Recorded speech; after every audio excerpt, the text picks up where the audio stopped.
Ada lagi nih termasuk penting juga sih.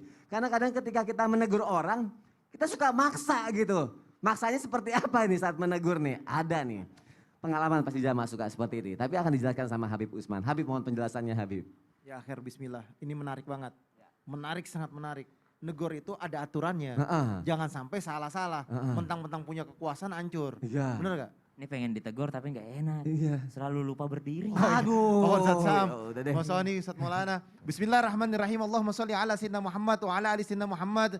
Adab yang kelima adalah dalam menegur, yakni memaksa teguran itu untuk kita menasihatinya dan berharap diterima dan harus diterima oleh orang lain.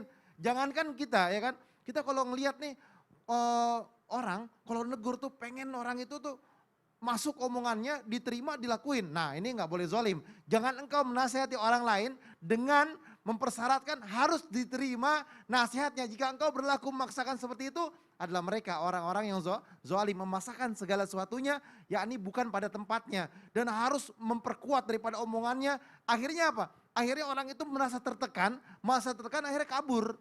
Contoh misalkan ya ada orang nasihatin tadi lewat media sosial sama kayak Ustadz Sam cerita. Oh ayo dong pakai pakaian yang benar, jilbabnya yang rapi ya kan. Terus jangan nggak boleh ketat-ketat, kos kakinya mana. Ya kan padahal orang itu baru hijrah. Ya kan orang itu baru hijrah. Di depan umum dinasihatinnya merasa benar sendiri. Kenapa? Ada metode dakwah yang harus dilakukan. Dan juga contoh lagi seperti suami yang berkata kepada istrinya, ente ya kan kalau nggak nurutin nama aneh, ente masuk neraka. Ya kan padahal suaminya nggak pernah ngasih tahu yang baik. Suaminya nggak pernah nasihatin yang baik, nggak pernah suruh ke majelis taklim, mendekatkan diri kepada Allah dengan tata krama yang baik, yakni berbuat baik terhadap istrinya, sopan santun terhadap istrinya, budi pekerti yang baik, tapi ngomelin, marahin, nasihatin, dan seolah-olah yang paling pintar, yang paling benar, kata-katanya kasar, udah gitu bilang, kalau nggak nurut masuk neraka kamu. Nah, Aduh, gitu. dipaksa. Kenapa? Yahdi mayyasha wa yu'adzibu mayyasha. Allah berkehendak dengan kehendaknya dan Allah Subhanahu wa taala memberikan petunjuk kepada orang yang Allah kehendakin, yang Allah inginkan. Laisa 'alaika hudahum walakin Allah yahdi mayyasha. Bukan kewajibanmu. Ingat, bukan kewajibanmu menjadikan mereka mendapat petunjuk. Bukan kewajibanmu. Karena apa? Petunjuk tetap Allah yang memberikan.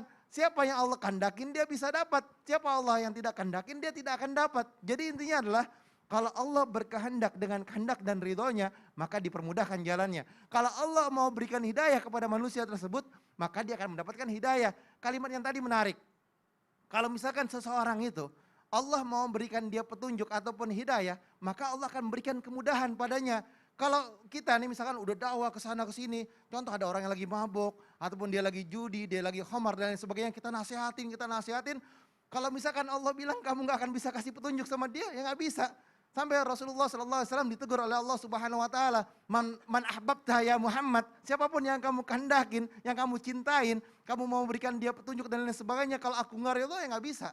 Karena apa? Hidayah ternyata milik Allah. Manusia boleh meminta. Ketika Rasulullah berusaha untuk menjadikan Abu Lahab, Abu Jahal dan lain sebagainya untuk masuk ke dalam agamanya Allah Subhanahu Wa Taala, kalau Allah tidak berkehendak ya tidak akan mungkin terjadi. Karena apa? Kehendak Allah dan keridhaan Allah adalah milik Allah Subhanahu wa taala. Siapa yang Allah mau kasih? Yahdi mayyasha wa yu'adzibu mayyasha. Kalau Allah kasih hidayah ataupun kasih ajab, itu kehendak Allah. Wa ma asaba min musibatin illa biiznillah. Musibah apapun yang terjadi juga karena kehendak Allah. Jadi kalau misalkan kita berdakwah ataupun mau nasihatin istri kita harus berperilaku baik agar apa? Ada rasa kagum dan rasa oh Masya Allah akhirnya mudah. Oh, Masya Allah, jadi karena kagum bukan karena takut dipaksain pendapatnya. Betul. Itu ya Bib ya. Contohkan yang baik dulu. Contohkan yang baik dulu. Aneh tanya sekarang sama suami. Apa Bib? Kalau misalkan ada anak bilang, ya, gimana saya mau sholat, bapak aja gak sholat. Oh, iya. Berarti yang salah siapa? Bapaknya. Aduh, contohin yang baik-baik zaman ada di rumah. Terima kasih Habib Usman untuk penjelasannya.